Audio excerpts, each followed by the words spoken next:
बिस्मिल्लाहिर्रहमानिर्रहीम। अस्सलाम वालेकुम स्टूडेंट्स। आज का हमारा टॉपिक है प्रेशर। तो सबसे पहले हम देखते हैं कि प्रेशर होता क्या है।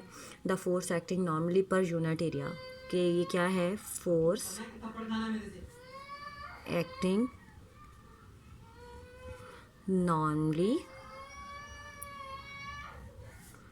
पर यूनिट एरिया। ठीक है, फोर्स एक्टिंग नॉर्मली पर यूनिट एरिया जो है उसे हम नाम देते हैं प्रेशर का। इसे जो है पी से डिनोट करते हैं। हम कह रहे हैं कि फोर्स है जो किसी एरिया के ऊपर एक्ट कर रही होती है एट दैट टाइम। ठीक है, अब प्रेशर को पी से डिनोट किया जाता है। ये क्या है, फोर्स पर यूनिट मीन ये कि हम उसे डिवाइड करना चाह रहे हैं। एरिया के ऊपर एक्ट कर रही है तो इट मीन इसको एरिया के साथ हम जो है वो डिवाइड करेंगे। तो फोर्स एक्टिंग नॉर्मली पर यूनिट एरिया जो है वो हमारे पास प्रेशर कहलाता है। ठीक है, इसमें फोर्स जो है एरिया के ऊपर परपेंडिकुलरली ज़्यादातर जो है वो एक्ट कर रही होती है। ठीक है, और मैथमेटिकली ये इसका एक्सप्रेशन है जिसे हम कहते हैं pressure is equal to force per unit area. तो उसके बाद देखते हैं कि ये कौन सी क्वांटिटी है, स्केलर है कि वेक्टर है। तो ये हमारे पास जो है प्रेशर स्केलर क्वांटिटी होती है। ठीक है, ये स्केलर क्वांटिटी है। और स्केलर क्यों है, क्योंकि इसमें हमें जो है वो ओनली मैग्नीट्यूड चाहिए होता है कि प्रेशर कितना है। ठीक है, हमारे पास जो वेक्टर्स होते हैं उनको एक्सप्लेन करने के लिए हमें उसका मैग्नीट्यूड एंड डायरेक्शन दोनों चीज़ें चाहिए होती हैं। और स्केलर्स जो होती हैं इनके लिए हमें सिर्फ मैग्नीट्यूड चाहिए होता है, उससे उसकी कंप्लीट डिस्क्रिप्शन हमें जो है वो समझ में आ जाती है। तो इसलिए प्रेशर जो है वो हमारे पास एक स्केलर क्वांटिटी है। प्रेशर का यूनिट जो है, पहले आप देखें कि यहाँ से हमारे पास प्रेशर का फोर्स के साथ डायरेक्ट रिलेशन है। इसका फोर्स के साथ हमारा डायरेक्ट रिलेशन बनता है, यानी कि आप कह सकते हो कि P directly proportional to F है। और यहाँ से अगर हम देखें तो इसका एरिया के साथ जो है वो इन्वर्स रिलेशन है। ठीक है, इन्वर्स रिलेशन है mean P inversely proportional to 1/A। तो यहाँ से हमें क्या पता चल रहा है कि अगर हम चाहते हैं कि हमारा प्रेशर ज़्यादा हो तो हमें फ़ोर्स को भी क्या करना पड़ेगा, ज़्यादा करना पड़ेगा। जितनी फ़ोर्स ज़्यादा होगी प्रेशर भी उतना ही ज़्यादा होगा। और दूसरी तरफ अगर हम चाहते हैं कि प्रेशर ज़्यादा हो तो हमें एरिया उतना क्या करना पड़ेगा, डिक्रीज़ करना पड़ेगा। एरिया जितना कम होगा प्रेशर हमें उतना ही ज़्यादा फील होगा। ठीक है, प्रेशर का हमारे पास यूनिट जो है वो होता है पास्कल। ठीक है, इसे कैपिटल P और स्मॉल a से ज़ाहिर किया जाता है। और ये हमारे पास जो है वो इक्वल टू होता है 1 न्यूटन पर मीटर स्क्वायर।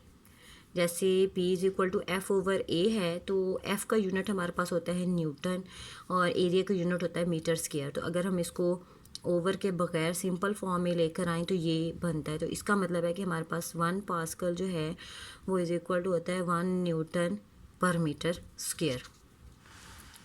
ठीक है, ये हमारे पास 1 न्यूटन पर मीटर स्क्वायर के इक्वल आ जाता है। उसके बाद जो है अब हमारे पास इसकी एग्ज़ाम्पल है कि अगर एक हमारे पास ड्राइंग पिन हो, उसे हमने जो है वो एक बोर्ड के अंदर हम उसे पुश करना चाहें, वुडन बोर्ड जो हमारे पास होते हैं उनके ऊपर अगर हम पुश करें तो वो इजीली उसके अंदर चली जाती है। अब हमारे पास एक पिन होती है, वो बिल्कुल आगे से उसकी टिप बहुत तीखी तेज़ सी होती है, नोक होती है। ठीक है, और एक हमारे पास उसका ऊपर वाला सिरा होता है जिस तरह से नील कील वगैरह होता है। ठीक है, तो जैसे आप उसकी इस वाली जगह से उसकी तीखी साइड जो है नीडल टाइप शार्प साइड होगी उससे उसे प्रेस करेंगे तो वो बहुत जल्दी जो है उस बोर्ड के अंदर एडजस्ट हो जाती है, उसके अंदर चुभ जाती है, फिक्स हो जाती है उसके अंदर।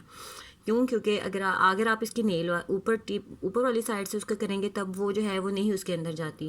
उसकी वजह क्या है कि ये वाला इतना एरिया जो है जो बहुत कम है। ठीक है, एरिया कम होगा तो प्रेशर ज़्यादा लगेगा उसके ऊपर। प्रेशर ज़्यादा लगेगा तो इसका मतलब है कि वो जल्दी ही उसके अंदर फिक्स हो जाएगी। उसके अगेंस्ट अगर आप इस साइड से करोगे तो इसका एरिया ज़्यादा है।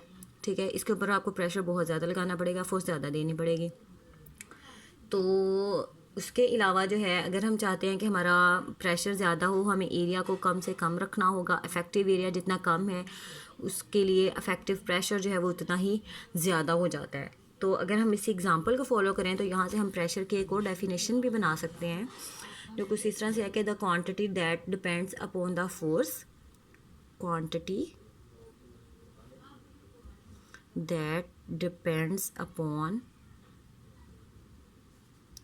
Force and increases,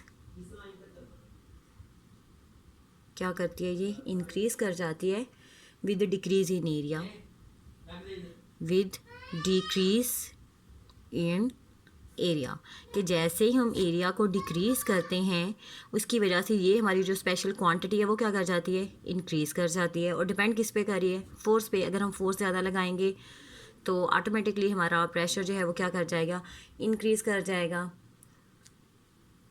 decrease in area on which force is acting,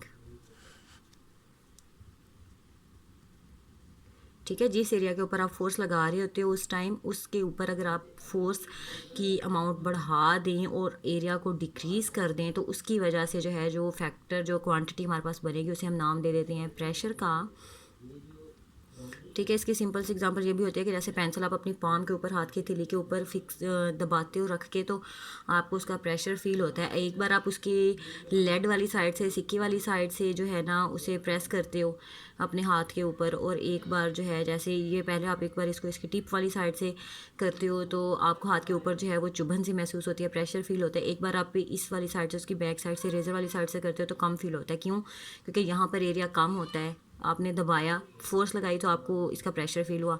लेकिन यहाँ पर जो है इसका एरिया ज़्यादा है और उसकी वजह से आपको जो है एरिया कम है तो प्रेशर जो है वो, सॉरी, यहाँ पर एरिया ज़्यादा है, एरिया ज़्यादा है तो प्रेशर आपको कम फील होगा। That's all, thank you.